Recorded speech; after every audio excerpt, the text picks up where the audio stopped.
Hello everyone. இன்னைக்கு நம்ம பண்ண போறது வந்து பெங்காலி கிச்சடி. அது வெஸ்ட் பெங்கால் ஸ்டைல்ல கிச்சடிம்பாங்க. அது கிட்டத்தட்ட நம்ம பொங்கல் மாதிரி இருக்கும். ஆனா இதுல வெஜிடபிள்ஸ் எல்லாமே இருக்கும். ஸோ வெஜிடபிள்ஸ் சேர்த்தா அதை கிச்சடின்னு சொல்லுவாங்க. ஸோ அதுக்கு தேவையான இன்க்ரீடியன்ஸ் இப்போ நம்ம பார்க்க போறோம். இது வந்து சாப்பாடு அரிசி எடுத்திருக்கோம். நீங்கள் நார்மலாக வீட்டில் என்ன சாப்பிடுவீங்களோ ரைஸ் செய்யறதுக்காக அந்த அரிசியை எடுக்கலாம். இது வந்து பாசிப்பருப்பு. ஸோ 2 கிளாஸ் அரிசிக்கு 1.5 கிளாஸ் பாசிப்பருப்பு எடுத்திருக்கோம்.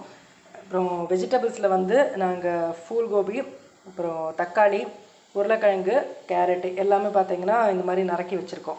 ஸோ இப்போ வந்து முதல்ல இந்த பாசிப்பருப்பு ஃப்ரை பண்ணிக்கணும். அதுக்கப்புறம் நான் மீதி இதை சொல்கிறேன். ஸோ இந்த பாசிப்பருப்பை லைட்டாக நீங்கள் ஃப்ரை பண்ண ஆரம்பிச்சிங்கன்னா ஒரு ஸ்மெல் வரும். அந்த ஸ்மெல் வர வரைக்கும் ஃப்ரை பண்ணணும். இப்போ அதை ஃப்ரை பண்ணி முடிச்சிட்டோம். அந்த ஃப்ரை பண்ணின பருப்பை அந்த அரிசியில் சேர்க்க போகிறோம். அரிசி நம்ம ஏற்கனவே நல்லா தண்ணியில் விட்டு கழுவி வச்சுருக்கோம். அதில் சேர்த்து ரெண்டுமே நல்லா மிக்ஸ் பண்ண போகிறோம். இப்போ அந்த பருப்பையும் அரிசியும் மிக்ஸ் பண்ணிவிட்டு நல்லா ஒரு 4-5 தடவை வாஷ் பண்ணிக்கிட்டோம் ரன்னிங் வாட்டரில். வாஷ் பண்ணிவிட்டு அதுக்கப்புறம் இதை எடுத்து குக்கரில் வேக வைக்க போகிறோம். இப்போ கேஸில் குக்கர் வச்சுட்டோம். அதில் வந்து கொஞ்சம் தண்ணி சேர்த்துருக்கோம். இப்போ நீங்கள் பார்த்தீங்கன்னா ஏற்கனவே யூஸ் பண்ணின லெமன் எல்லாம் அதை வந்து நீங்கள் இந்த குக்கரில் போட்டிங்கன்னா இந்த ஸ்டீம் வந்ததுக்கப்புறம் கீழே வெள்ளையாக ஆகாமல் இருக்கும். ஸோ அதை நீங்கள் போட்டுக்கலாம். ஸோ அந்த குக்கர் கெட்டு போகாமல் இருக்கும். இப்போது ஊற வச்ச அரிசியும் பருப்பையும் இதில் போட போகிறோம்.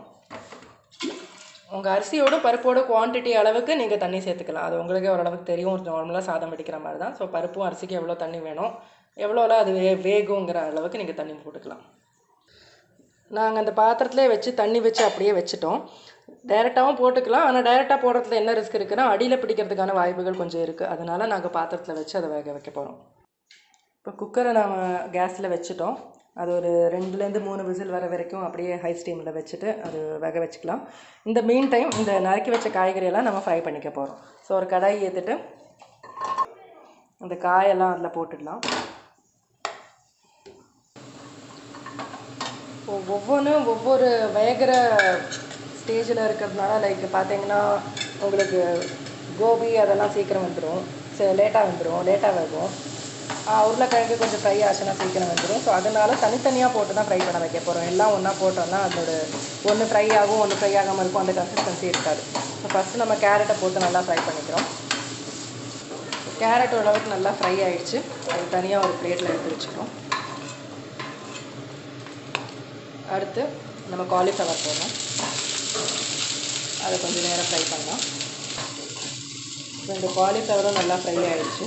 ஜஸ்ட் அந்த ரா வாசனை போகிற வரை தான் நீங்கள் ஃப்ரை பண்ணலாம். அது டார்க் ப்ரௌன் கலர் ஆகிற வரைக்கும்லாம் வெயிட் பண்ண வேண்டாம்.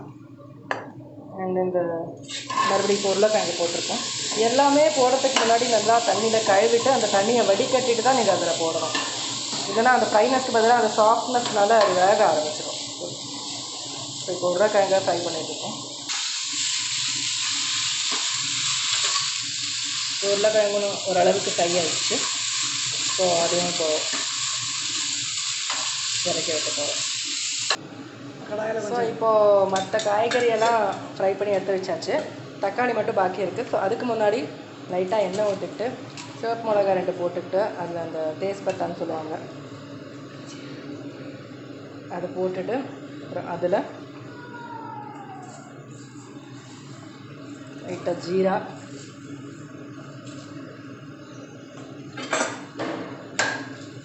போட்டு அந்த ஜீரா கொஞ்சம் லைட் ப்ரௌனிஷ் ஆகிற வரைக்கும் ஃப்ரை பண்ணிவிட்டு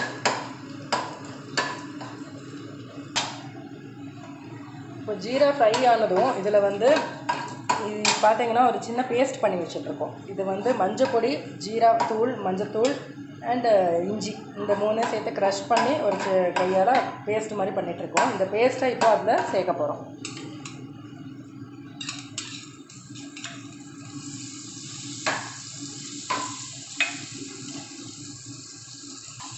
அந்த மஞ்சத்தூளோட ஸ்மெல்லு, அந்த ராவாக ஸ்மெல் இருக்கும்ல, அந்த ஸ்மெல்லு போகிற வரைக்கும் அதை நல்லா வறுக்கணும். மஞ்சத்தூளோட பச்சை வாசனை போகிற வரைக்கும் நல்லா வறுத்தீங்கன்னா உங்களுக்கு ஸ்மெல்லே தெரியும் அது ஃப்ரை ஆகிடுச்சா இல்லையான்னு சொல்லி. கொஞ்சம் லைட்டாக தண்ணி ஆட் பண்ணிக்கலாம்.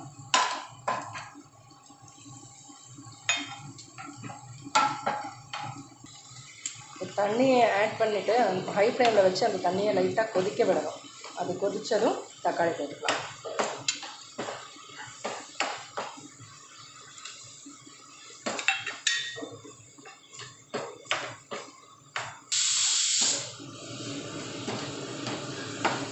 இப்போ இந்த தக்காளி கொஞ்சம் சாஃப்டாகி இந்த தண்ணியெல்லாம் நல்லா வெத்திடும்.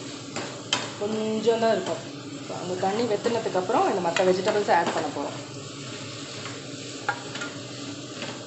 ஸோ அந்த மசாலாலாம் அந்த மஞ்சள் பொடி இதெல்லாம் நல்லா வெந்திருக்கும். இப்போ இதில் ஆட் பண்ணினோன்னா இந்த வெஜிடபிள்ஸோடு எல்லாம் நல்லா சேர்ந்துக்கும். இப்போ நல்லா மிக்ஸ் பண்ணணும்.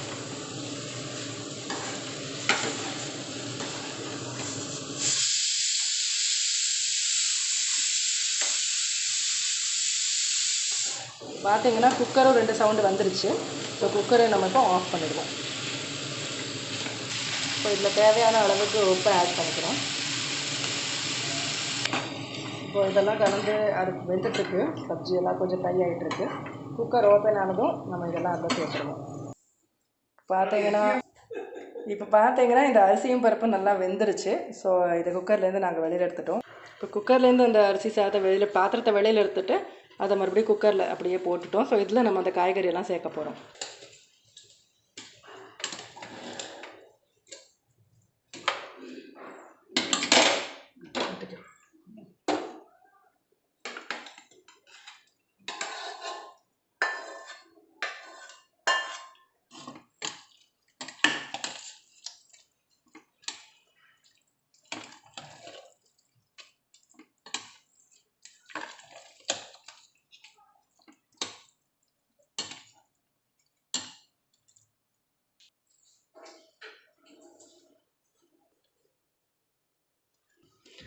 இதில் இப்போது கொஞ்சம் கரம் மசாலா தூளும் மிளகாய் தூளும் இது ரெண்டும் சேர்த்துட்டு கொஞ்சம் கூட அந்த சாத்துலேயும் அரிசியிலையும் உப்பு இல்லாததுனால கொஞ்சம் கூட உப்பு சேர்த்துக்க போகிறோம்.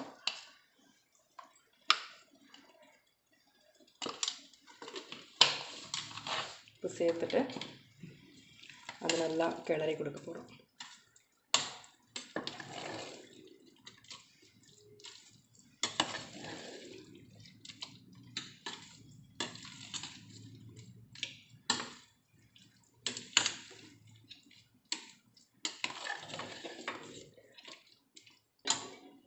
இப்போ இதில் கொஞ்சம் தண்ணி விட்டுட்டு இது பார்த்தீங்கன்னா காய்கறியெல்லாம் நம்ம ஃப்ரை மட்டும்தான் பண்ணியிருந்தோம். ஸோ அதெல்லாம் நல்லா வெந்திருக்காது. இப்போ தண்ணி சேர்த்துட்டு ஒரே ஒரு விசில் வச்சோன்னா மறுபடியும் காய்கறியெல்லாம் நல்லா வெந்துடும். நல்லா சாத்தோடு சேர்ந்துக்கும். ஸோ கலந்துச்சுன்னா அதுக்கப்புறம் நம்ம ரெடி ஆகிடும்.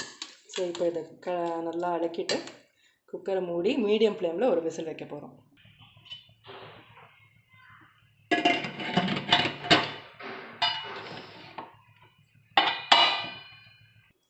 ஸோ இப்போ குக்கர் விசில் போயிடுச்சுங்க. குக்கர் ஓப்பன் பண்ண போகிறோம். ஓப்பன் பண்ணிவிட்டு ஒரு தடவை கிளறி எல்லா காய்கறி எல்லாமே வெந்துருச்சான்னு பார்த்துக்குங்க. ஏற்கனவே ஃப்ரை ஆனதுனால ஒரு விசிலில் மோஸ்ட்லி இது வந்திருக்கும். சப்போஸ் கொஞ்சம் வேகாத மாதிரி இருந்தால் கூட நீங்கள் அப்படியே இந்த சூட்டிலேயே குக்கரை மூடி வச்சிங்கன்னா அந்த சூட்லேயே அது வெந்துடும். ஸோ இப்போ அதை ஒரு பவுலில் மாற்றிட்டு இந்த மேலே நீங்கள் கொஞ்சம் நெய்யும் விட்டிங்கன்னா நல்லா ஸ்மெல்லு வாசனையாக இருக்கும்.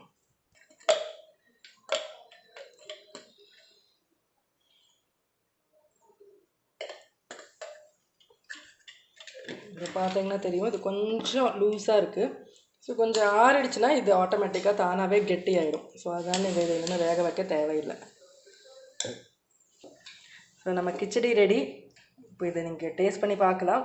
இதோட சைட் டிஷ்க்கு ஏதாவது புளிப்போ இல்லை தக்காளி சட்னி அந்த மாதிரி பண்ணிக்கிட்டிங்கன்னா நல்லாயிருக்கும். உங்கள் கமெண்ட்ஸை எங்கள் கமெண்ட் செக்ஷனில் போட்டிங்கன்னா அடுத்த சஜஷன்ஸு ஏதாவது உங்கள் ஃபீட்பேக்கும் செஞ்சு பார்த்துட்டு கொடுங்க. தேங்க்யூ.